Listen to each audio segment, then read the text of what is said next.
Today we're talking with Gar Borras, and Gar, you're of course the lead singer of the band Appetite for Destruction, which is of course an Orange County-based Guns N' Roses tribute.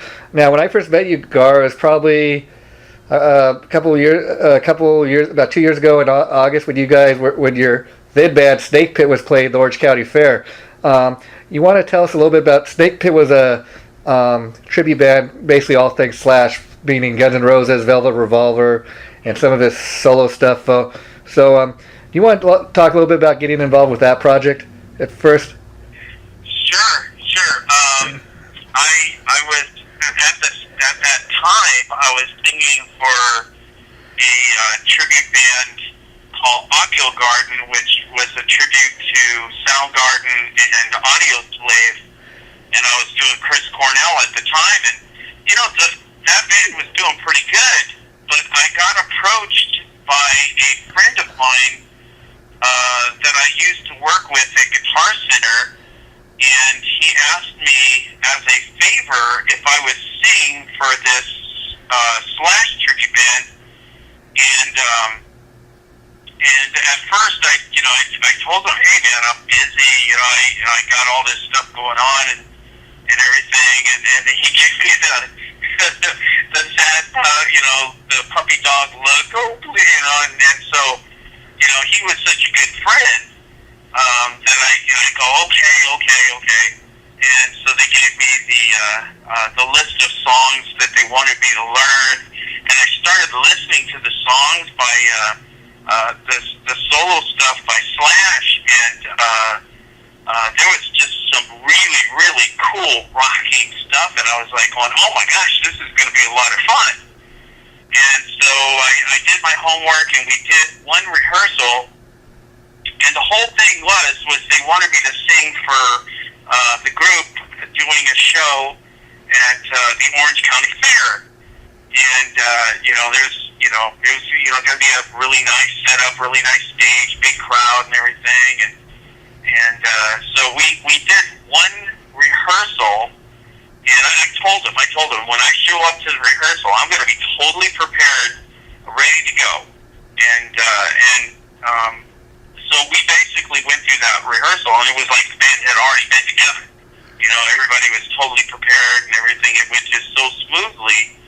And then we wound up doing that show at the Orange County Fair, and it was really well received and everything. There was a bunch of people there that just really loved the band after the show. It was just like we were rock stars and everything.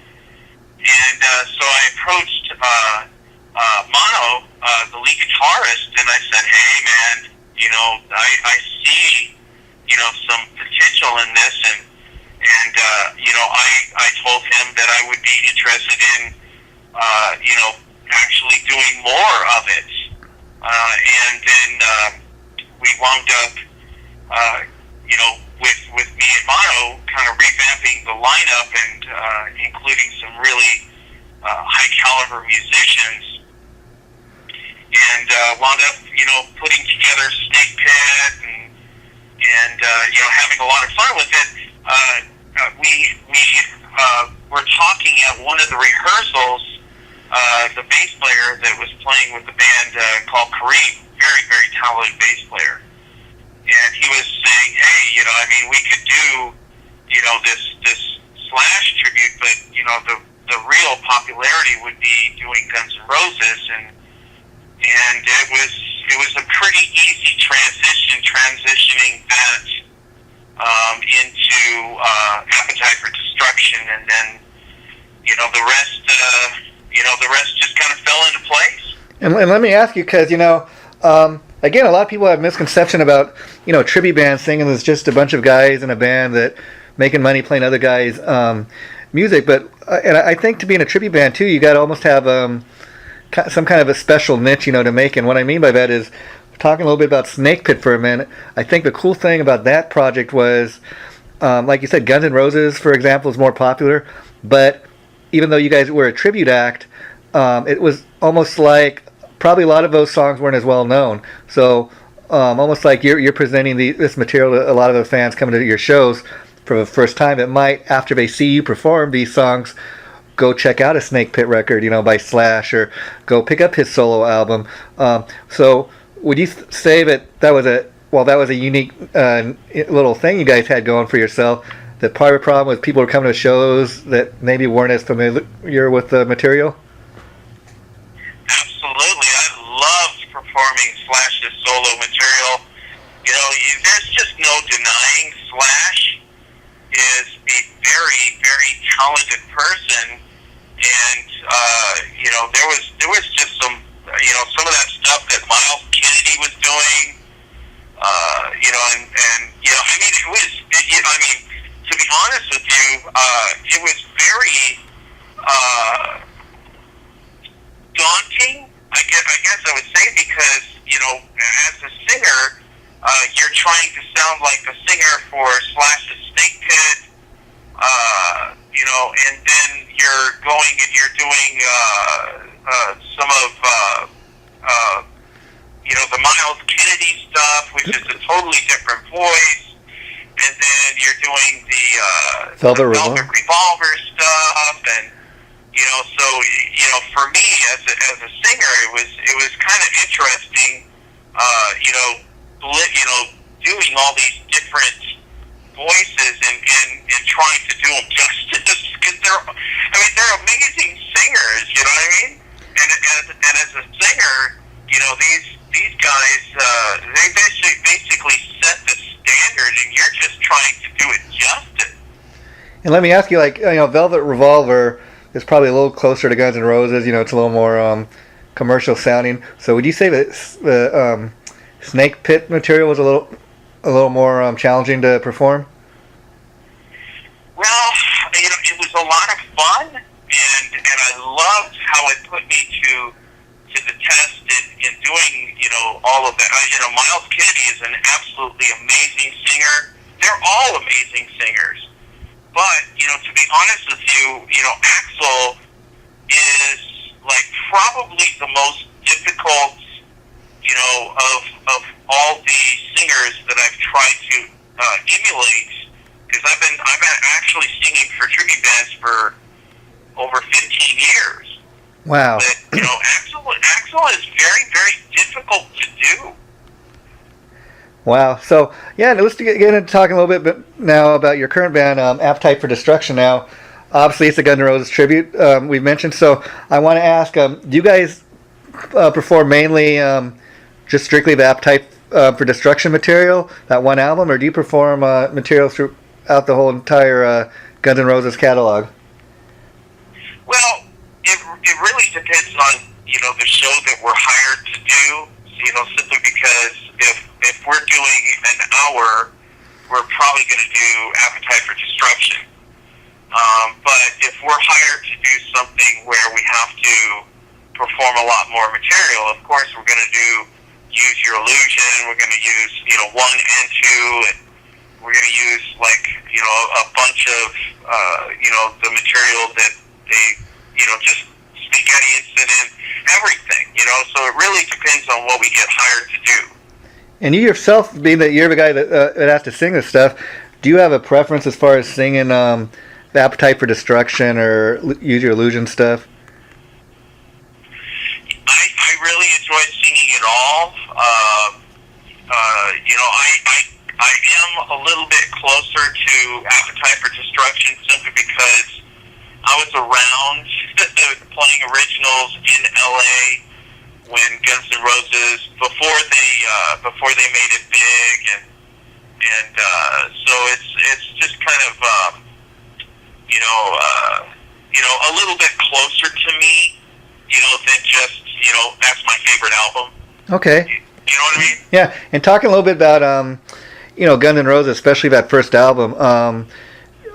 It's amazing that it's stood the test of time all these years later. It's still just as relevant today as it was when it was released back in 1987. Do you remember, what were your first thought of Guns N' Roses and that album in particular? The first time you picked it up or heard it from, start to finish. Okay, to be honest with you, I'm just like any other dude. and I was actually dating a chick that Guns N' Roses was her favorite band, and that was kind of like my introduction to Guns N' Roses, and so I took her to go see Guns N' Roses in concert, and I had never seen them in concert, and I was, of course, because I was, playing in bands at the same time, and of course, when you're doing original material, you're focused on your own material and what your own band is doing. So you are aware of what other bands are doing, but you're a little bit different than the typical musical fan, because you're really focused on what you're doing, and then other bands, you listen to them, I like that. But I really didn't pay that much attention to Guns N' Roses at the time until I went to that concert. And when I saw them at that concert, the opening band was Skid Row, and they were awesome. Oh, God, they were really good. And but I was really, really super impressed with Guns N' Roses. They far surpassed anything that I had expected to see, when I went to the show. And I always love that when I go to see a show and I have low expectations, and then the band far exceeds it. It's just always a really nice surprise. I love that with movies and all kinds of stuff, Yeah. And so, after that, then, I really liked them and everything. And now let me ask you, as far as their most recent release, which a lot of people kind of think is an Axl Rose solo album, Chinese Democracy, do you think it was worth the 14-year wait? Do you guys ever perform any of that material, or would you ever? To be honest with you, maybe I should be a little bit ashamed of this, but I have never even listened to Chinese Democracy. I never really even paid that much attention to it. I just really paid more attention to, the older material, which I was much more closer to. The stuff that when I went and saw them in concert, I got a chance to see them play. Oh, that's, you know what I mean? yeah, I hear you. I mean, again, me as a fan, I checked it out, and it's good for what it is, but nothing beats the classic, material. It's almost like, an Axl Rose solo album with a bunch of hired guns. It doesn't even seem like Guns N' Roses, which I assume is a great thing for what you guys do, because there'll probably never be even a reunion of original Guns N' Roses lineup, and I've been to see another Guns N' Roses tribute, Hollywood Roses. They've been around for a while, and first time I saw that tribute band, the lead singer Colby Vale, he was one of the first singers in Steven Adler's band, Adler's Appetite. And you go to a Hollywood Rose show, or probably even like one of your guys' show, and he dresses a part of Axl Rose. The whole band dresses up. You close your eyes, you'd swear it was 1987 all over again. You'd swear that you were at a Guns N' Roses show. So talk a little bit about what you guys do, because I know in your current band Appetite, you guys also kind of dress the part, and like you really get into Axl gear. So what's that like for you? I mean, you really feel like you're a part you're playing when you're up on stage? Gosh, with the people that I'm doing this with right now, it's just such high caliber musicians. The musicianship is far exceeded anything I ever expected in getting involved in doing something like this. The guy that's doing the Slash for us right now his name is Golan. We call him G-Sharp. And the guy doesn't even have to try. And it's like he's Slash. He doesn't even have to wear the top hat or do anything. It's just, he's an absolutely amazing guitarist, and it's a real treat for me to do shows with him, really. I can't say enough about him as a Slash and how good he is.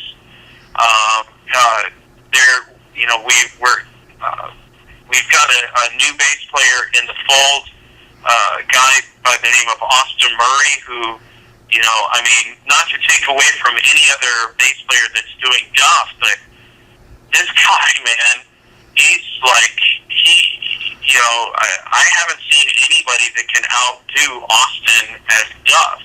And, just the rest of the guys in the band, they're just all extremely high caliber musicians. So I'm having the most fun right now I've had since I can really remember as far as playing music. It's like I'm a kid.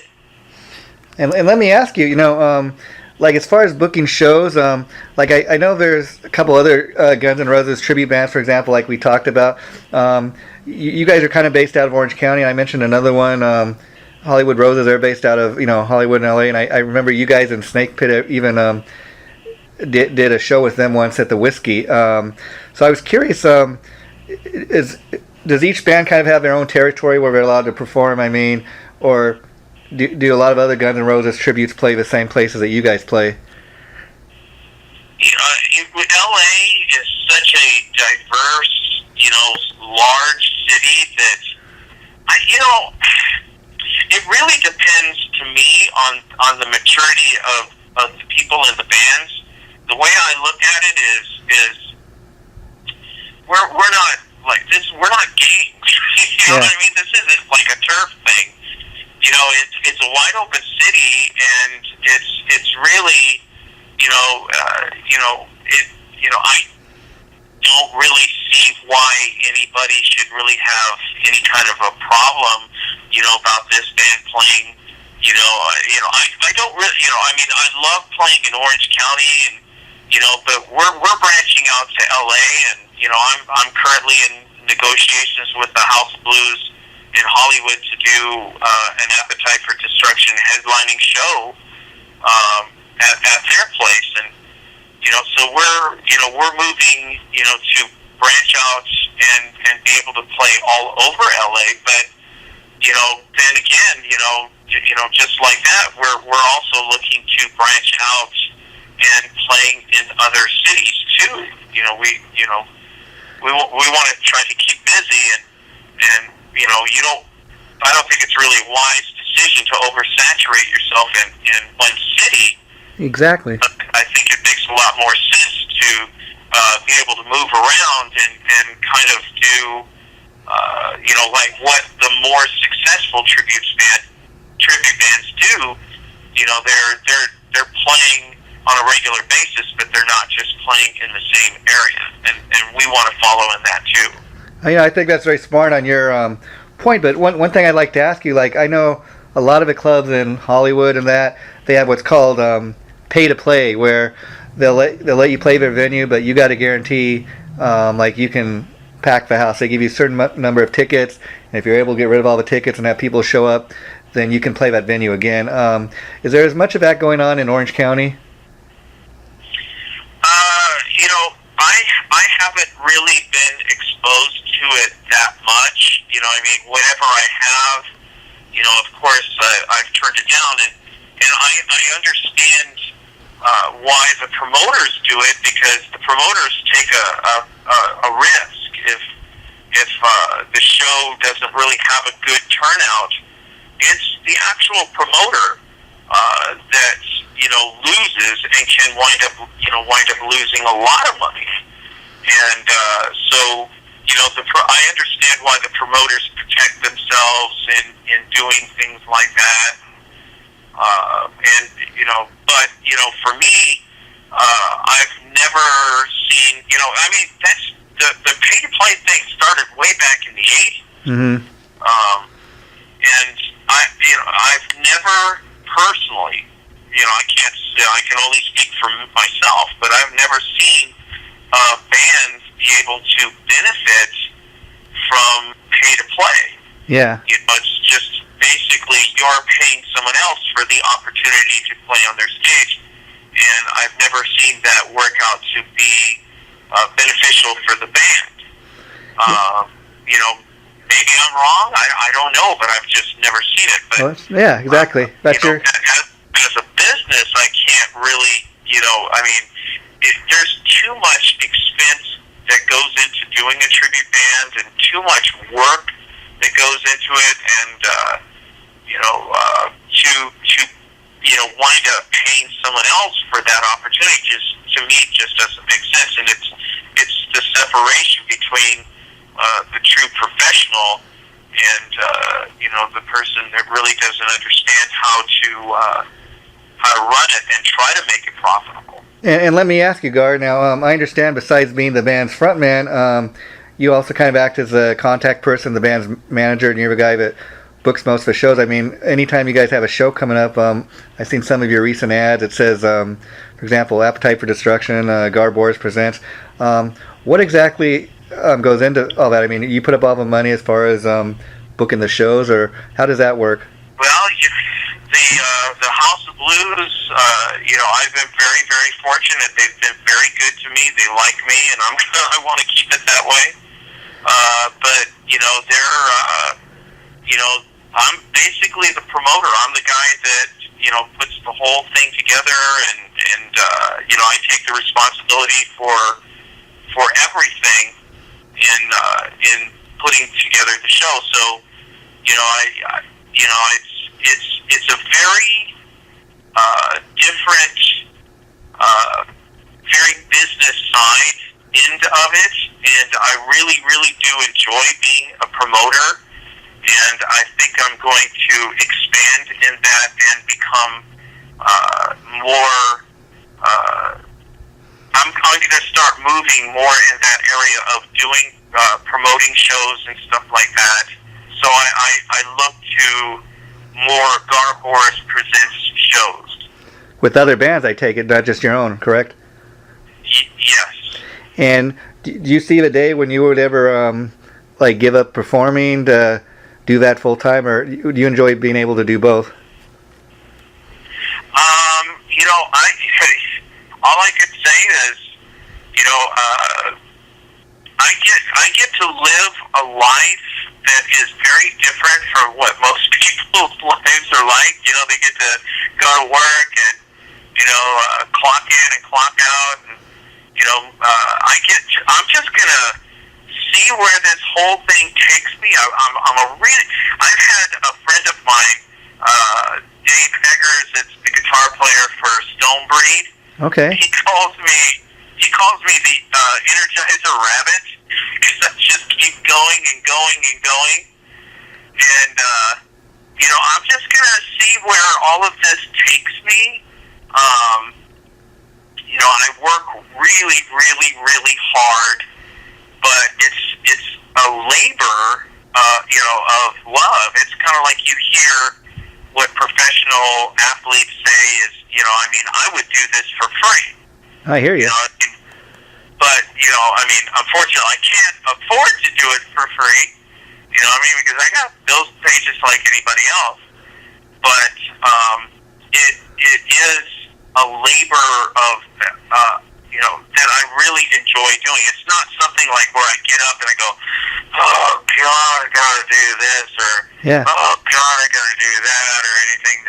It's like always I'm looking forward to it. It's an adventure. I've met wonderful people.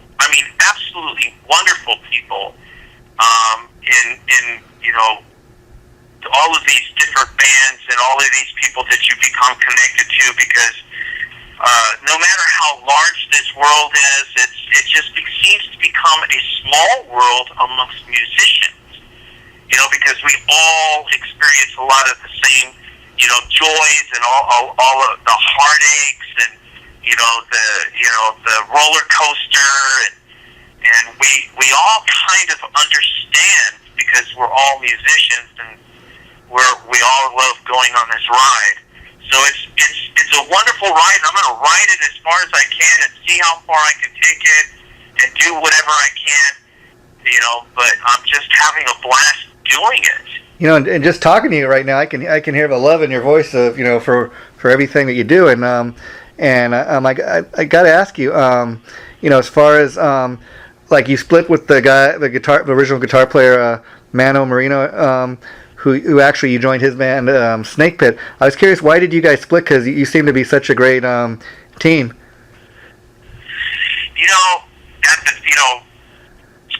Like I was saying earlier, in doing this, doing acts Axl is very, very difficult. His voice, it's very difficult to emulate, and my voice didn't naturally, it was something that I had to work on, and at the time when I was working with mono, of course I'm a good singer. I can do all this stuff, but I had not acclimated my voice enough to sounding like Axl. And of course, the guys in the band, made the decision that they wanted to move in a different direction with another singer. And I never took offense to it at all, because I knew I had a lot more work to do on being able to emulate his voice. So it's not like I didn't agree with them. You know what I mean? And when I parted ways, I made absolutely sure that I had no ill feelings, or I was not angry about why they made the decision. In fact, I understood why they made the decision. But there's two types of people that I look at in these kind of situations. There's the one type of person that just gets angry and says, well, F you guys, and that kind of thing, and doesn't learn anything from it. And then there's the other person that can actually reflect and look at what they're doing and use it as a springboard, to improve. And that's the way that I chose to do it. I'm that kind of person that, if I'm not saying that, my ex-compadres were saying that I couldn't do it, because they never did say that. It's just I was not cutting it at that time. And, but for me, I love challenges. That's why I love the challenge of being a promoter. That's why I love the challenge of, taking on, doing things is, what's life without challenges? Life is boring without challenges to me. So I took on the challenge to work on emulating his voice. And right now, I'm like extremely happy with, the progress that I've been able to make, to this point. And I'll never quit working on it, and making it better and better. But I think one of the, one of the most gratifying things to me was somebody coming up to me after the show that I just did at the House of Blues in Anaheim, and actually accusing me of using effects. Wow. To be able to do what I was doing, and sounding like Axl. He's going, how do you do that? Oh my God, what kind of effects are you using? And I was telling him, I don't use any effects. That's my voice. I've learned how to get my voice to have that raspy, wheezy thing. And you can't use effects to do that. That's something that you have to teach your body to do, and you have to use proper vocal techniques, combination of head voice and chest voice and all of that stuff. It really takes, as a singer, it takes you to your extreme and being able to, to do those things. But I just thought it was like a huge compliment to me having that. I haven't had one person come up to me and say that. I've had a number of people come up to me asking me what effects that I'm using to be able to get my voice to sound like that. So I just thought that was awesome. Yeah, that's totally cool. And as far as you guys going your separate ways, it sounds like it's worked out great for both camps. Now, how much have you enjoyed? I imagine since the other guys left the band, you must really enjoy being able to make a lot of decisions and deciding what direction you want to take the band in. I imagine. It's just I'm a very proactive person. I like to make things happen. So Absolutely. I mean, it's not like I wasn't happy working with those guys.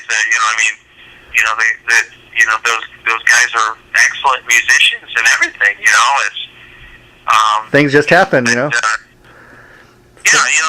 big world out there, and there's plenty of room for more than one, tribute band or more than one Guns N' Roses tribute band. That's the way I look at it. It's not like, oh, we need you. There's not enough. I want you out of this town by sundown, or Western. So once the other guys split, I was curious how hard was it to find new members, or how long did it take you to get the new lineup together? Gosh,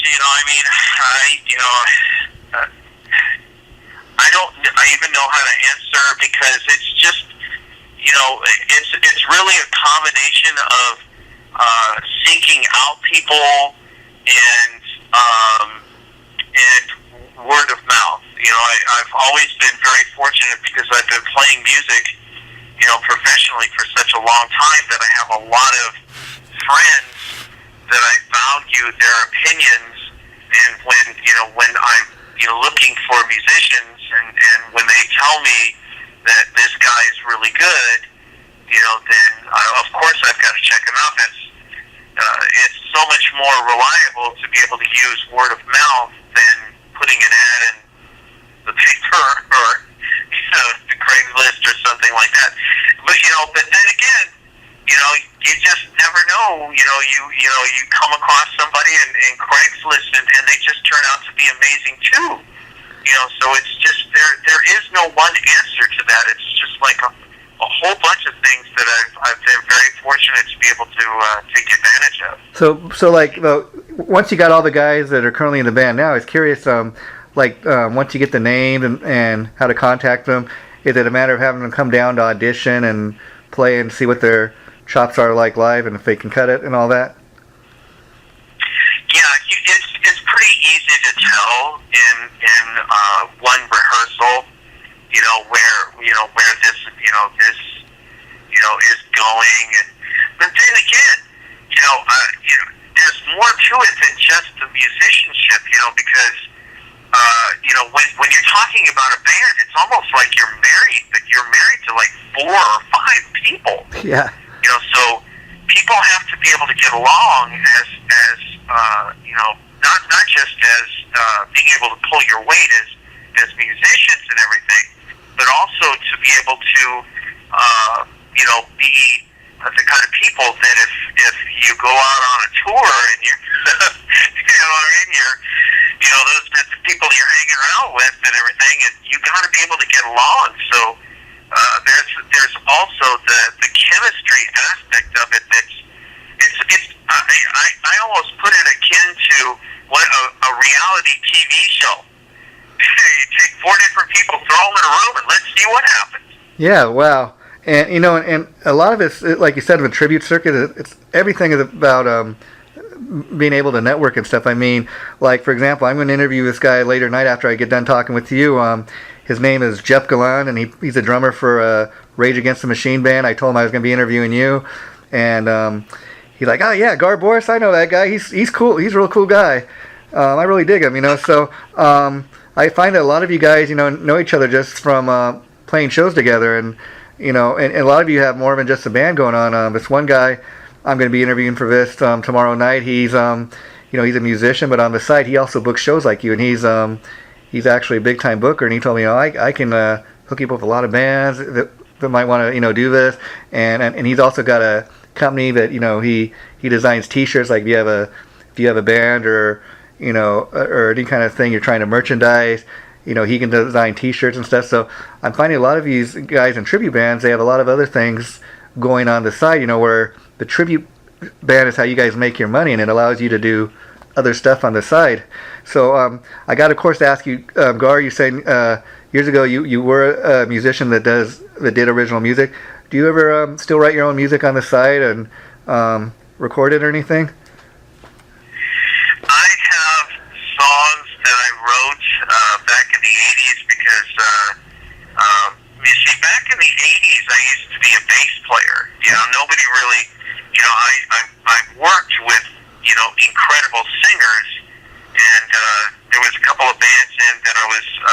signed. The first band I was signed to a label called Pasha Records, which was the same label that Quiet Riot was signed to, and I was working in the studio with a producer by the name of Dana Strom, who was the bass player for Slaughter. Yes. And another producer, big-time producer, by the name of Dwayne Barron, who did a bunch of Ozzy's No More Tears, Quiet Riot's biggest selling stuff. Dwayne Barron was doing that, and Motley Crue. But that was all back in the early 80s. So I had an interesting career as a original musician. Maybe I didn't have the kind of success that I had always been striving for, but I used to rehearse at SIR, at the original SIR location on Sunset, right there by Gower Studios, and Motley Crue used to rehearse there, and there was a number of times that Motley Crue used to come over and watch my band rehearse, and it was just really enjoyed spending time with Tommy Lee, and Mick Mars is one of the nicest guys in the world. Oh my gosh, you know what I mean? Yeah, and wow. And Nikki Sixx, got to meet all those guys because we were rehearsing in the same place, and SIR was like the biggest and the best place to rehearse at in LA at that time, back in the early 80s. Everybody that was big was rehearsing there, and so I had a really, really cool original musician's career. I don't regret any of it. I loved it. I wrote songs back then that were just, I still love those songs. And there's going to be a point somewhere along the line that I am going into the studio and I am going to re-record those songs. And, who knows what I'm going to do with them. But, I do love those songs, and I just think it would be an absolute shame for those songs not to be heard. I mean, that's something I would definitely check out, because again, I think just your fan base from Appetite for Destruction, I think people would be willing to, pick that stuff up, or say, I want to hear what this guy's original music. I want to hear what he's all about. So let me ask you, what was that transition like from? You said you were originally started out as a bass player, from going to just doing session work and writing songs for other people, even your own original stuff, as a bass player. When you made the leap to lead singer, what was that like? Well, I had practiced so much that I had developed carpal tunnel, and so I would play my bass, and it would reach a point where if I played more than 15 or 20 minutes, the tips of my fingers would go numb, and that kind of scared the crap out of me, and so I didn't want to quit music. I just to take music away from me, it'd just be this gigantic hole in my life, and I could just never imagine not doing it. And so I thought about it, and for many years I was always like the number one backup vocalist for whatever band that I was in. Mm-hmm. And so I just decided, because I had worked with so many amazing singers back in the 80s, it was like I took free vocal lessons from them, and so I just decided to use that and make the transition to lead vocalist. But there was a good year of just going out to places, and how like some bars will have a jam night. Okay. And I would go down to the jam night, and I'd tell the guys, but all these people, they just knew me as a bass player, and so they just I'd say, well, let me get up and sing this song. You're a bass player. Get that bass, play bass. They wouldn't even give me time. The time of day as a singer, just because everybody just had it in their mind that I was a bass player. So I came up with this idea that I would, okay, I'll play bass, but then I'll play bass and I'll sing the song. And so I found this really good guitarist and really good drummer at this jam night at a place called Rude Dog in Covina, because I lived in West Covina at the time, and that was like the watering hole for musicians out there. And it was a really popular jam night. Just musicians love to come down there and hang out together, because we're all alike. And so I worked out with these other two musicians that we would play 3 songs, and I would play bass, and I would do the lead vocals. And the next thing you know, everybody realized, holy crap, you can sing. You know what I mean? Yeah. And, wow.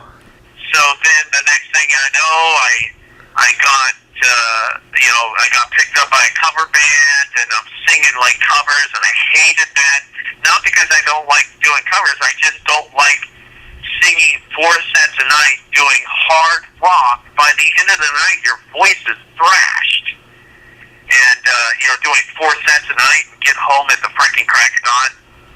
So I was telling the guys in the band, because every time we would do something by Cheap Trick, the place would come alive.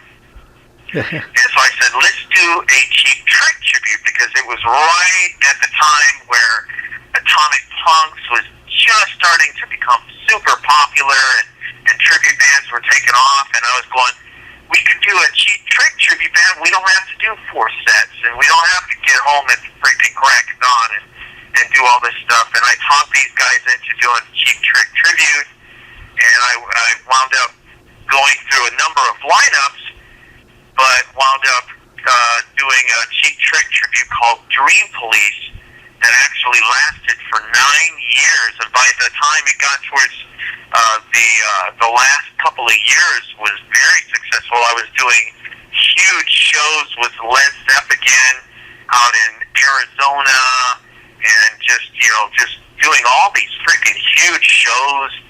And I gotta say that Swan and those guys, they're amazing people. They're, from Led Zeppelin, I cannot say enough good things about that guy. He has been nothing but the most amazing person to me as a friend, and I loved doing shows with him when I was doing the Cheap Trick tribute. And it's almost like we were a pair. Whenever we do shows, we'd open up for Swan's band. Wow, I love hearing stuff like that. And you kind of already answered, but for people listening to this, I'd like to ask you. I hear people that I've interviewed for this, and they tell me, there's a definite difference between cover band and tribute band. What would you say separates a cover band from a tribute band? Well, it's really kind of easy. A cover band can take a song by another artist and just do their version of it. They don't have to, emulate it.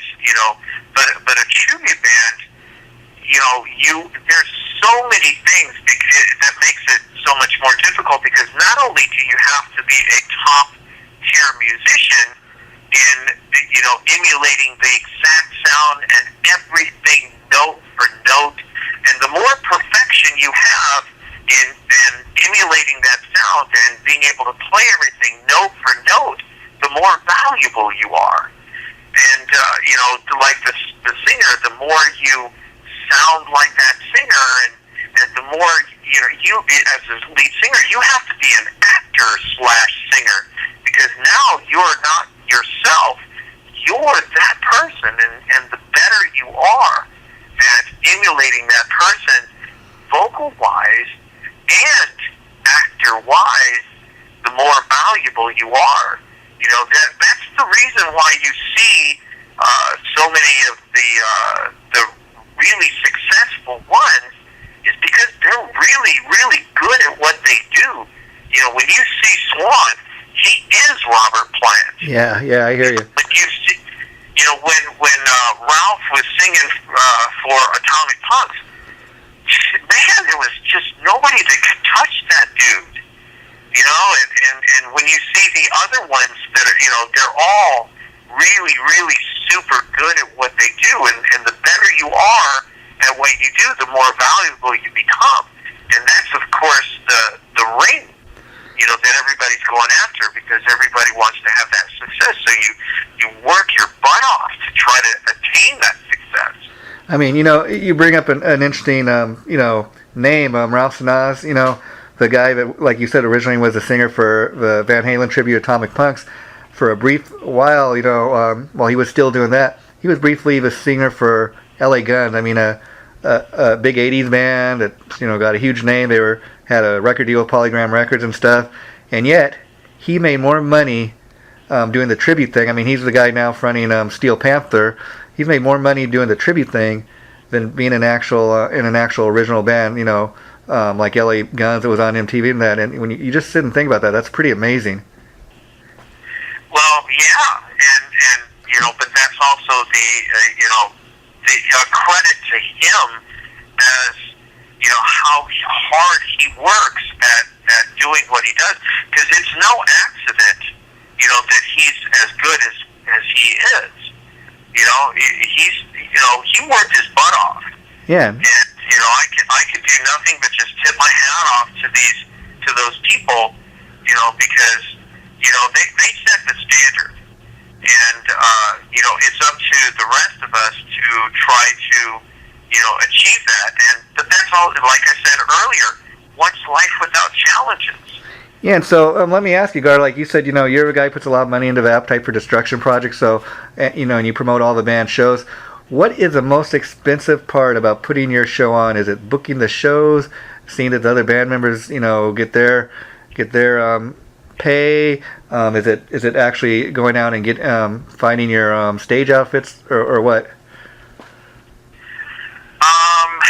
Well, gosh, that's a hard one, to really answer, because I think for different bands, you can get a different answer. Okay. But, of course, if you don't have top tier equipment, you're not going to be able to, get the sound. And top tier equipment is not cheap. Of course, yeah. You have to invest in, really, really good equipment. So I would imagine, that's the thing, when somebody, wonders why, you want to get paid for what you do. Well, all of this stuff becomes expensive. The clothes, the equipment, the rehearsal rooms, all of the expenses that people don't take into account, that musicians, have to shell out of their own pocket. And then they work so hard on what they do, and then people want you to play for them for free, and they don't really put any value on that, and that's really kind of sad. Yeah. Because it's just like when some say well, what do you do for a living? Well, why don't you come over to my house and fix my plumbing, or oh, what do you mean you want to do it for free? Well, I'll make you sandwiches. Yeah, I hear. You know what I mean? That's what it's frustrating for musicians, because people. It's our job as a musician to make it look easy, and it's our job to make it like a party, because it is a party. But that doesn't. If people don't really see the other side, what's going on behind the curtain, and all the sacrifices that you have to do, and all of it becomes expensive. The rehearsal facilities, the equipment, the clothes, you start adding it up, and it starts getting really scarily expensive. And for most bands, that's the reason why most bands wind up breaking up, is because it becomes a money-losing proposition. It becomes very frustrating, and then bands wind up throwing it all, so chucking it. And it seems like you've been pretty successful at this yourself. being in all these various tribute bands, and you're starting to, see a little success, as far as booking shows, and you're going to start getting into that as well as being a performer. Does it ever amaze you that you kind of there's so much money in these tribute bands to be made if you do it right? Well, you have to do it right. Yeah. But they're going to reward you. If there's a serious correlation, no matter whether you're an act that plays at places like Staples Center, or if you're playing at places like the House of Blues, or if you're playing at the local bar. The value of the band is how many people that you're bringing in, how many people are willing to come to see your band play, and that's the same thing if you're playing at the Staples Center. It's all about your ability to draw, and so for musicians, a lot of musicians don't really. You see the ones that are successful, and they get out and they try to get the word out to people, as many people as they can, so they can get as many people to the show. And then when you see some of these bands that have multiple people in the band that are hustling to get people to the show, that works to the band's benefit. When you have some of these bands where like only one guy gets out there and hustles, and the rest of the guys are late and really don't do anything to contribute to getting people to the shows, that kind of creates a frustration amongst the guy that is hustling, and then creates a rift, which is a really bad thing. So when you see a lot of these bands that are successful, there's more than one person in that band that's actually hustling and trying to get word out to people, that they're doing a show. Yeah, I mean, I can tell people, that I follow a lot of these bands on the tribute scene, and I can say, two of the biggest, Guns N' Roses tributes are that I hear about are Hollywood Rose and Appetite for Destruction, and yet Hollywood Rose has been around a lot longer than you guys, but Appetite for Destruction, I think, has been around for about a year and a half, almost 2 years now, and you guys are one of the, bigger tribute bands in the Orange County area, and when you consider that you guys have been around, almost 2 years. In that little bit of time that you guys have made that big of a name for yourselves, that shows all the hard work you put into this. Well, I'm really very, very grateful, for all the people that come to the shows and really enjoy what we're doing. It's for the people that come to the shows and enjoy what we're doing, believe you me, it's mutual. Yeah. I have a huge appreciation to those people, because without them, I'm nothing. Yeah, I hear you, and I hear of appreciation too in your voice, which is really great, and because there are a lot of performers that, we're good, we could play for anybody, but I really hear of appreciation in your voice, and I think that's really great. And last thing I want to ask you, we were talking a little bit about the stage outfits. I was curious, your stage outfits, do you buy all that stuff, or do you ever design any of the stage clothes? I had to go out and buy it, and that white leather jacket I had to have shipped in from a foreign country because it's not available here in the United States. Wow. Wow. It was so hard to find it. Oh my gosh, I spent such a long time trying to find it. And, it was like one day all of a sudden I found that thing and I was going, oh my gosh, I didn't waste any time at all. I ordered it and had it shipped in, and it was pretty funny. Wow. And I got to ask you, the last thing I got to ask you is, I was curious if you've ever been, if you ever got out in public, in that gear and had anybody really think you were Axl Rose or anything like that? And to be honest with you, it's just what I do. When I go out in public, I'm just me. I hear you. I don't try to look like somebody else. I don't know. I just kind of, I'm comfortable with myself. I don't have to look like somebody else or try to be somebody else. You know, I hear you. When I go out to public and everything, I'm just me. You know? I hear you. And I guess the last thing I want to ask you, talk a little bit about that. I know some of these guys in the tribute bands, they do a thing on the side where they get hired to do gigs almost like for celebrity lookalikes, where a guy will go to do a party and he'll play the part of Steven Tyler. What do you think about guys doing that? Hey, I mean, I've never had anybody ask me to do that, but, I mean, hey, why not? I hear you. It's a big word, if they're having fun doing it, why not?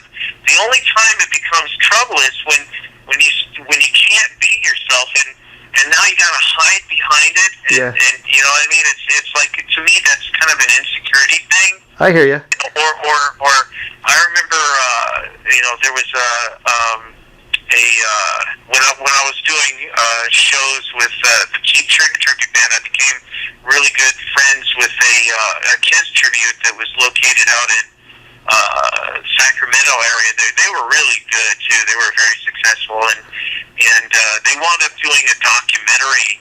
And they had a bass player that started thinking that he was Gene Simmons. Wow. And he just got so wrapped up into it that he started thinking he was that person, and that's where it becomes dangerous. I mean, I don't think that Swan thinks that he's Robert Plant. I don't think that when Ralph was doing Atomic Clocks, I don't think he thought he was David. I hear you. It's what we do, but it's not who we are. Yeah, I mean, yeah. So, it's a scary thing, because I mean, I've even heard interviews with Alice Cooper where he says, Alice Cooper is just a character I do on stage, and I guess when he was involved in the days when he was a heavy drinker, he was saying, part of the problem me drinking so much was I couldn't separate the Alice Cooper character from who I really was, and I guess that could get in the way. Yeah, it's kind of scary, and for anybody that's getting involved in doing a tribute band, man, stay away from that, man. There ain't nothing healthy coming from that. Okay, well, Gar, I can't believe we've been talking almost an hour here. Originally I thought it was going to take like 30 minutes, but you've just had such a great story to tell, and I met you a few times, and I've learned so much more about you that I didn't even know doing this. So. I just want to thank you for taking time out of your busy schedule to do this, and your interviews, I can tell already, going to be one of a really great ones. So thanks again for taking time to do this, buddy. I really appreciate it. Thank you, Jason. Holy crap, man, it's an honor. I'm honored to do this. Okay, well, thanks again.